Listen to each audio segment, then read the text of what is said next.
Washington Square On Air is the audio town square for the Washington Square Review, Lansing Community College's literary journal.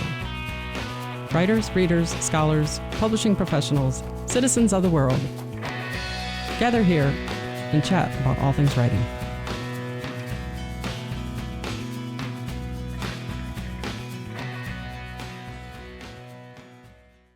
Hey there, this is Melissa Ford Lucken, editor of the Washington Square Review. I'm here today with M.K. Punky, whose poem Married to a Crystal Ball is in our Summer 24 issue. Hey there, M.K. Hello, Melissa. So tell us about your poem. How did you come to write it? My wife is a physical therapist and a healer who uses a lot of different modalities.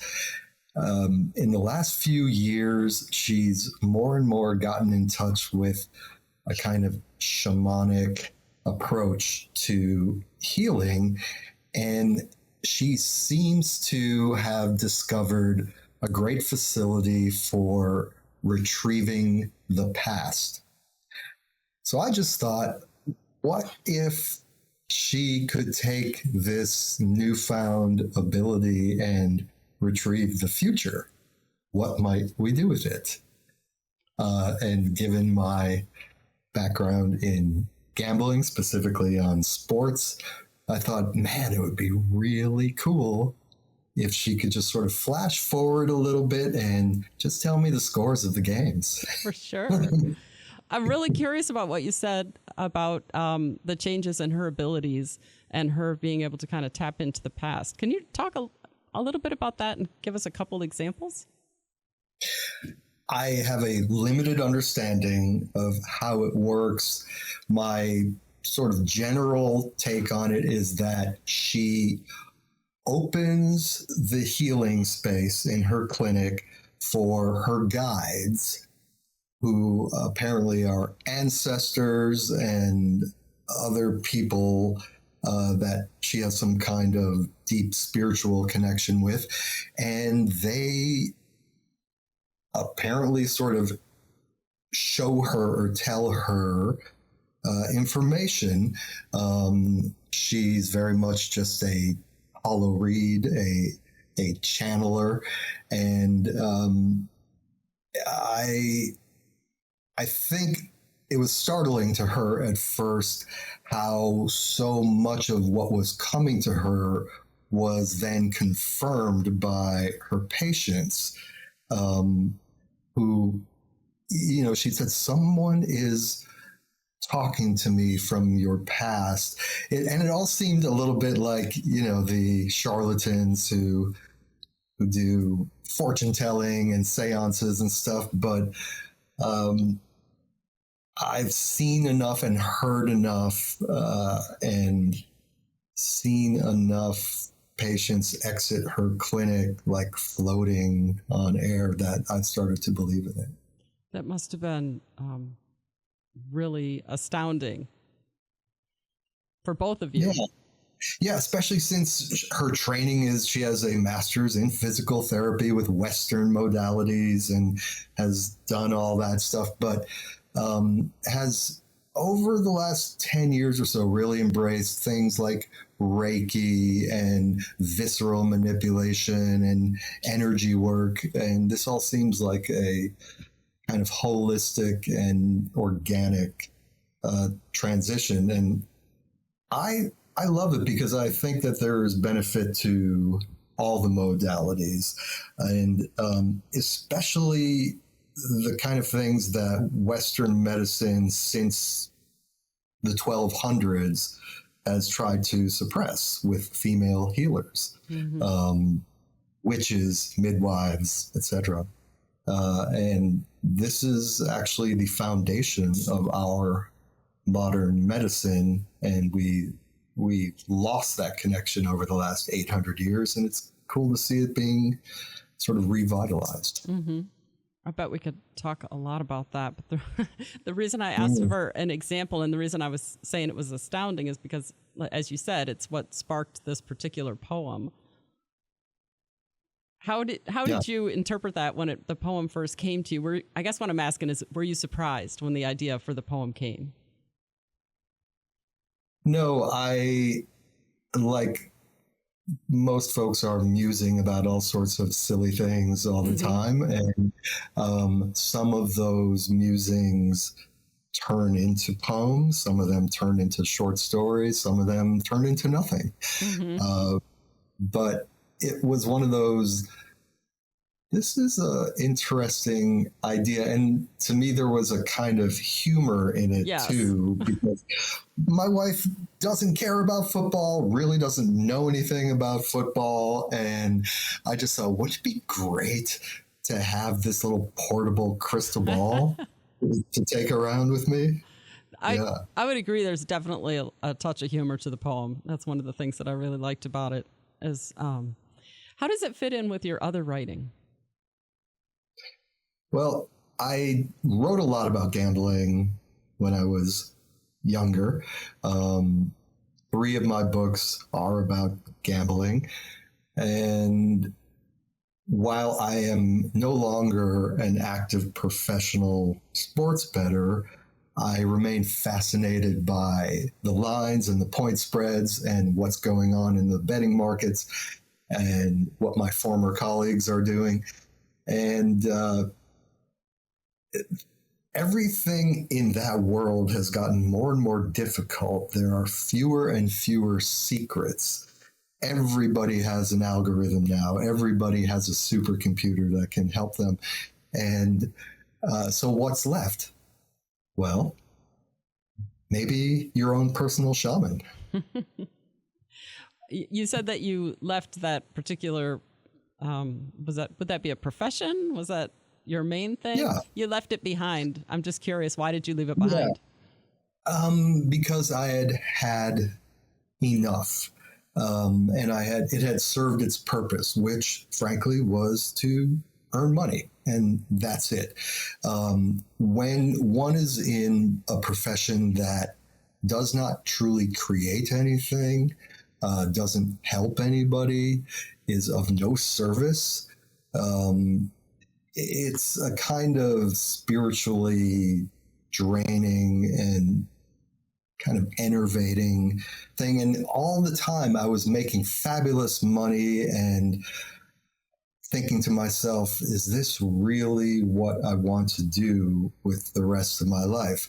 Shouldn't I be gallivanting with artists and poets and improv comedians and that tribe? Or should I just be spending 60 hours a week with bookmakers and, lowlifes?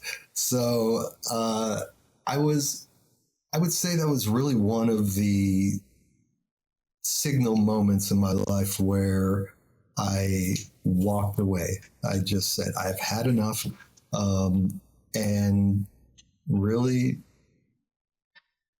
I think I have no regrets whatsoever about that. Was there a particular moment or day when you realized that was the end? I had some legal problems near the end of my career, some pretty serious stuff. Everything turned out fine. We never did anything illegal, but it was badly misunderstood by people who didn't really get what I and my group did. And subpoenas and grand jury testimony and stuff. And I was like, no. Okay. I don't need this or want this. And that was pretty much it. Yeah. That's understandable. Also, I do remember I wrote about it in a memoir I wrote called The Smart Money. And I do remember seeing a car outside my house that I didn't recognize, and it kept showing up there. And whenever I would sort of like pull the blinds back and look, it would pull away. And I thought, this is not worth it. Right. That's understandable. How did you get into it in the first place? Because I know you were a musician in your earlier days. Yeah, I was actually a journalist and writing many freelance articles. Turned out I got a bunch of assignments that were gambling related, and I sort of threw myself into that world, tried to learn everything I could, interview everybody I could. And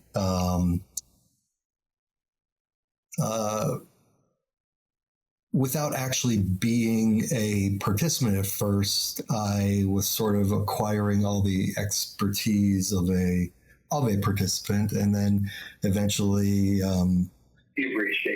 Sorry, one moment. The phone. I was invited by some of the people that I had previously interviewed. Pretty much it was like, hey, you want to make some serious money?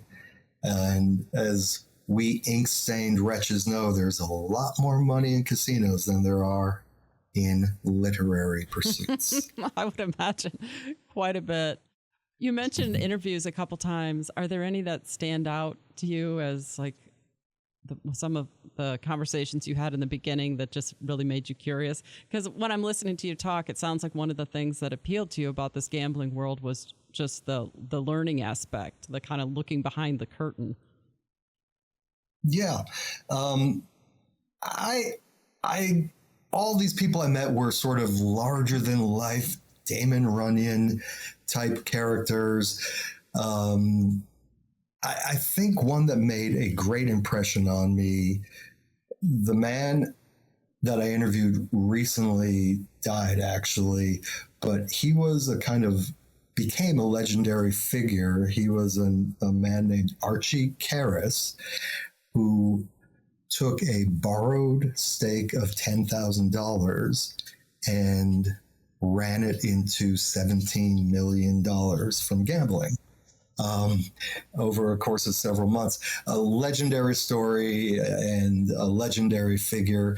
And that interview made a strong impression on me, not because of the great success that the guy had, but it sort of hit me that there really are human beings who truly have no respect for money. They do not care.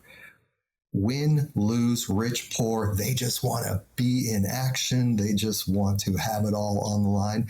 And I realized I'm not one of those kind of people. I'm actually, I think, rather risk averse. I only want to gamble when I have the best of it. And it was fascinating to meet him and several others who it was like the point was the action, not the winning. Mm-hmm. Yeah. That makes sense. It does. Yeah. And it taught me that it's a reason why you, Melissa, or I, Michael, will never win $17 million when we started with 10,000, because if we were lucky enough to run that 10,000 into 20,000, we'd probably say like, oh my God, I have doubled my money. Or we would at least like put away 5,000 and okay, I'll just gamble with this. So this guy turned it into 20 and turned it into 50 and turned it into 100,000, but he didn't want to stop. Turned it into $250,000. He didn't want to stop, etc. All the way up to 17 million. As I wrote about him in my book, The Man with the $100,000 Breasts.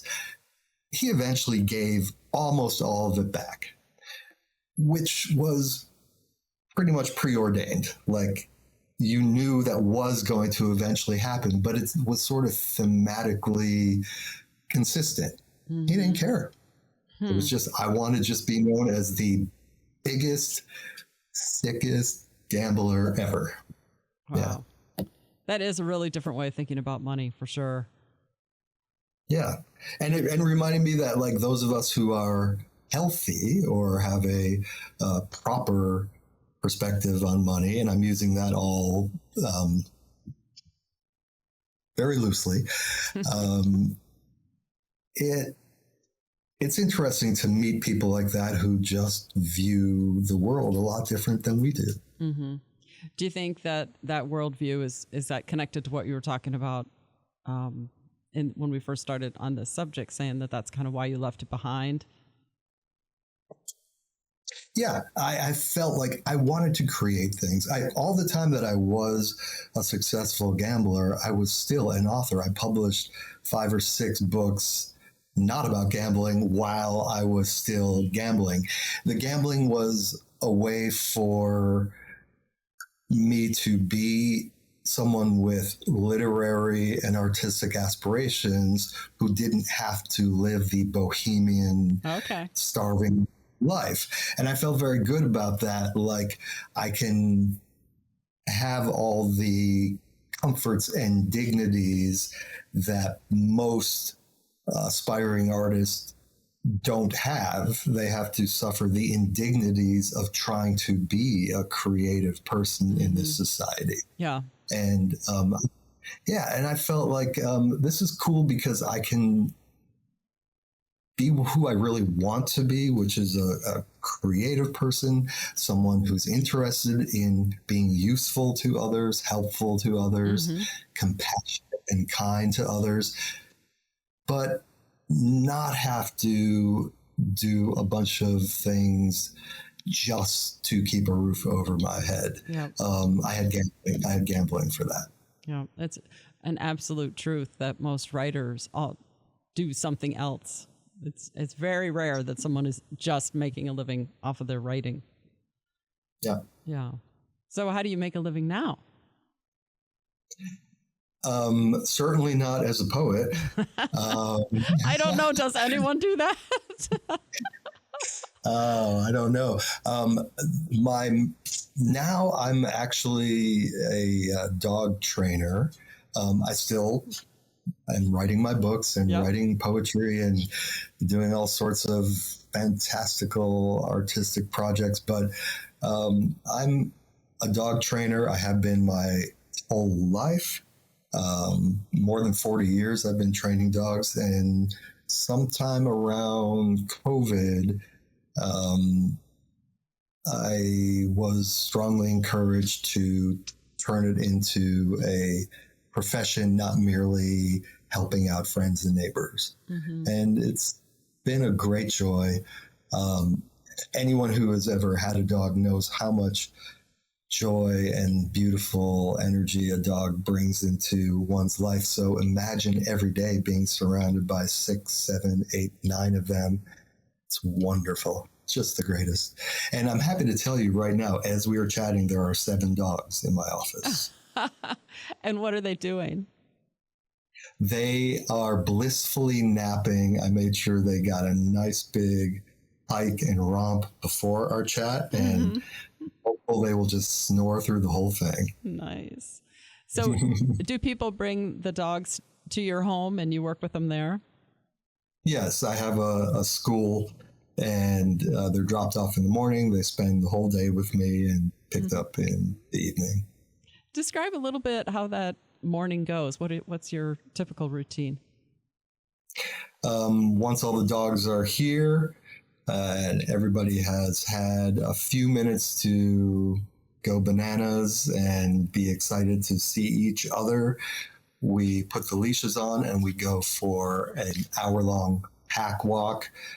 Again, whether there's 5 dogs or 9 dogs, they all walk together. I've trained them all individually, so they speak a common vocabulary, they have a common energy, and it's really beautiful. They all move together as a unit. They all respect each other's space. And when we come back from our morning walk, everybody usually wants a little bit of a rest. That gives me a little time to write poetry, do whatever other creative pursuit I'm doing at the time. And if I have a new student after that, that dog gets a lot of personal one-on-one attention. I do pack training, so all the new young dogs that get their behavior modeled by the older, more trained dogs. And it works very efficiently, very quickly. And it's quite beautiful because I and all humans are just sort of like translators, whereas the dogs are speaking a direct language, a nonverbal language that we don't really speak. And they're able to tell each other things that I'm not able to. And it's phenomenal how well this all works. Can you give an example of that? Yeah, sure. How about just like teaching a puppy how to say sit and stay? Instead of me telling it sit, and instead of like trying to put it in that position, my technique is to ignore the puppy, put my attention on the trained dogs, give them the signal to sit, reward them, and do it over and over. The new dog observes and seems to have the question like, well, how do I get this treat? How do I get involved in this? And they just sort of, they come in and they try to get it, and I just take it away, and they figure out very quickly, oh, I see. If I just put my butt down like the other ones do, I get that thing. And it's stunning how quickly the dogs can learn just by watching how other dogs. I think the technical term is social learning, and dogs are very good at that. That sounds pretty amazing. How many dogs what's the maximum number of dogs you can have together at once? I can have together at my school a dozen dogs. I have found, just because of like the width of sidewalks in my neighborhood, and about 9 is what I'm comfortable walking at one time. I have had 10. It just, there's a lot of feet and a lot of leashes. You must turn a lot of heads when you walk. Yeah, I think the neighborhood's by now pretty used to seeing me and my entourage. Well, I'm glad to hear that the dogs will let you do your writing. Let's talk a little bit about your writing. What kind of stuff are current projects for you? Poetry. In 2020, this was before the lockdown, before democracy on the brink, before Black Lives Matter, before all that, I had decided on December 31st of 2019, okay, I have a cool idea for 2020. I am going to write a poem every day of the year, beginning with the same word. It was just one of these like writerly thoughts. And I, of course, didn't know that 2020 was going to give us creative folks more inspiration than we could possibly imagine. There was always something to write about and always something to respond to. And so I started that on January 1st. And by March of that year, I was like, I'm really glad I started this project. This is cool. So I wrote 365 poems that year, published a very good amount of them, close to 50 of them. And I collected them all. And the next year, 2021, I made 365 works of art to marry the text with. Oh, nice. Yeah. And then in 2022, with the help of people who know a lot more about this stuff than I, we put these poems married to art into digital format that could be explored on a touch screen. And so it became a kind of interactive art experience where you could search by date, you could search by keyword, you could all this stuff. And it was called The Year of When, because each poem began with the word when. And so since I started that, I just felt like I was on such a roll. And this is something I want to say to fellow writers.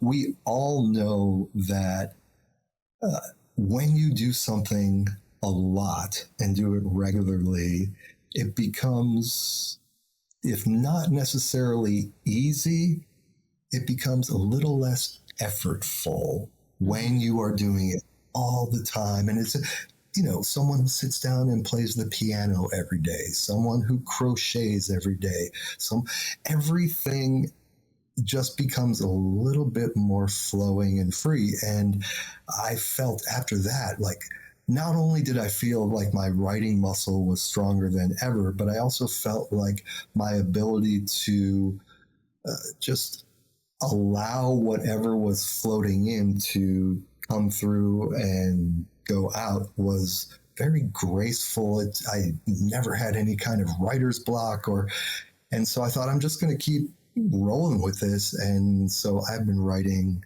a lot of poetry, and it's a pleasure because it's not like pulling teeth.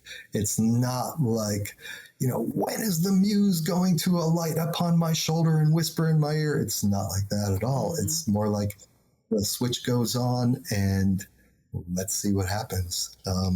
It's been wonderful. I was thinking, as you were describing the project, which started kind of accidentally a little bit, it sounds like, you had no idea that the world was going to go the way that it did. Do you think that the end result had a special depth to it because you worked on it over a series of years? Yeah, I think it had a special depth for two reasons. One, 2020 is a year none of us will ever forget for so many reasons. And to look back on that now, 4 years later, with certain other current events adding more, shall we say, piquancy to the memories. I look back on that and you recall, like, there were times where we didn't know that it wasn't necessary to wash your grocery packaging. Like, do you remember that? Like, washing our grocery packaging and really not understanding. And we also, just everything that unfolded and happened at the time, it was so surprising, shocking, enraging. Everything about that year had so much power. And to look back now 4 years later and to see art and literature that grapples with what is going on, it's very poignant to me. Mm-hmm. What you described from the first year writing the poems, it was like a special energy that changed as the year went on, right? So it wasn't always the same kind of energy, but it was always intense. Yeah. And I want to stress, like, while the project is very much a kind of historical document, not every poem is about current events whatsoever. There were many days where I didn't want to write about current events. I literally just kept a little notebook and I would start filling it with potential first lines, basically just ideas for poems that had nothing to do with current events. So I'd say about half the poems are not current related at all. They just happen to begin with the word when. Where did you get the inspiration for those? Good question. I was looking through all the poems I had published in the last 10 years. And I noticed, I was like, this is weird. It seems like almost 1 out of 3 of them begin with the word when. Is this some sort of weird rhetorical tick, or what is my attraction to this? And I still don't really have the answer. It seems like it's something about that setup sparks my imagination. When this happened, when that happened.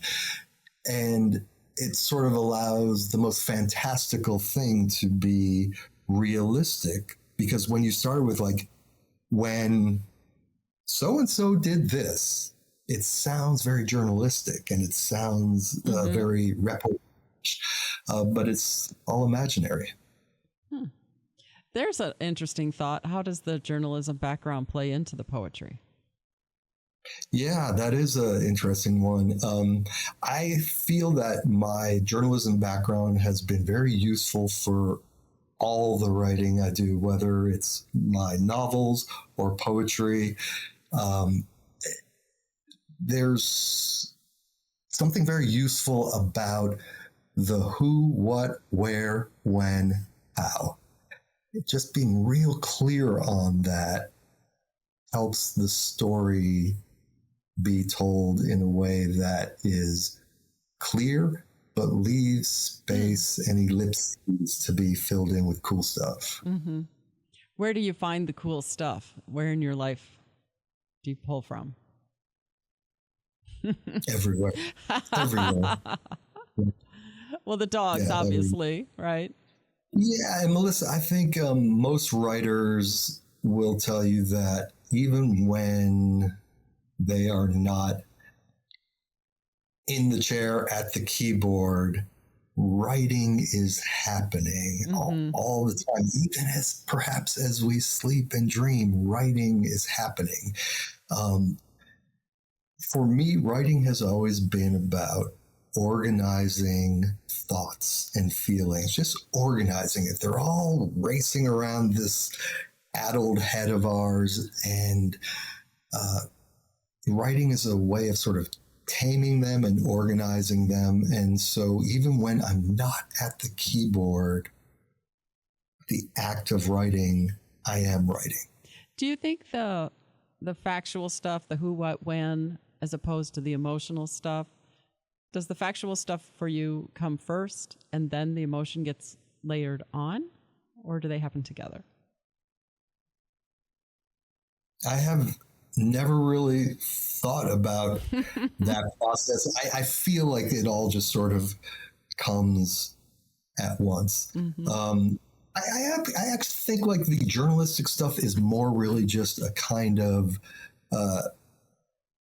informs my style, in that I am, I suppose, I don't want to be sort of opaque and difficult to decode. It doesn't mean I want to be explicit necessarily, but I want clarity.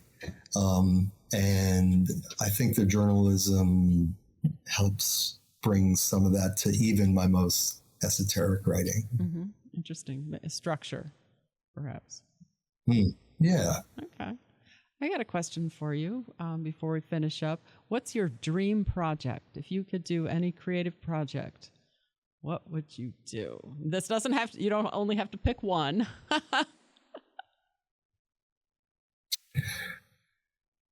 I would love to write another dog book that shares my secrets, my insights into training dogs, but in a way that is not a how-to book and perhaps is poetic, perhaps is magical realism, all the kind of stuff that my wife, the crystal ball, says is the reason why it won't be a bestseller.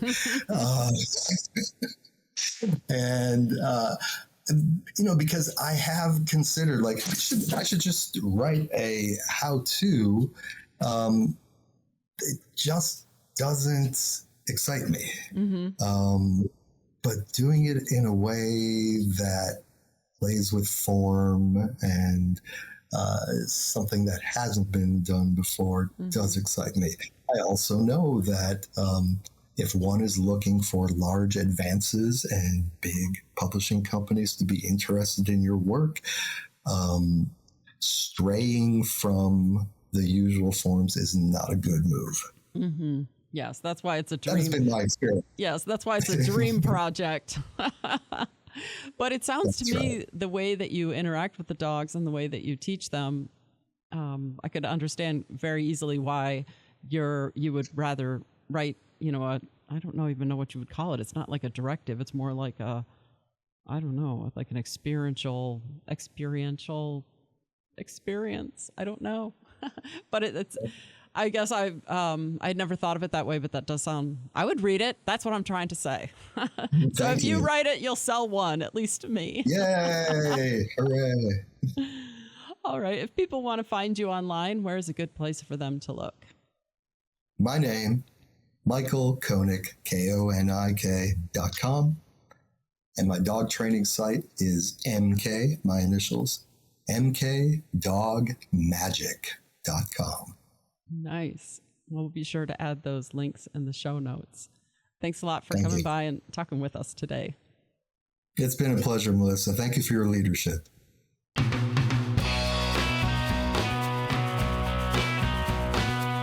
Thanks for stopping by the audio town square of the Washington Square Review. Until next time, this has been the Washington Square On Air from Lansing Community College. To find out more about our writers community and literary journal, visit lcc.edu/WSR. Writing is messy, but do it anyway.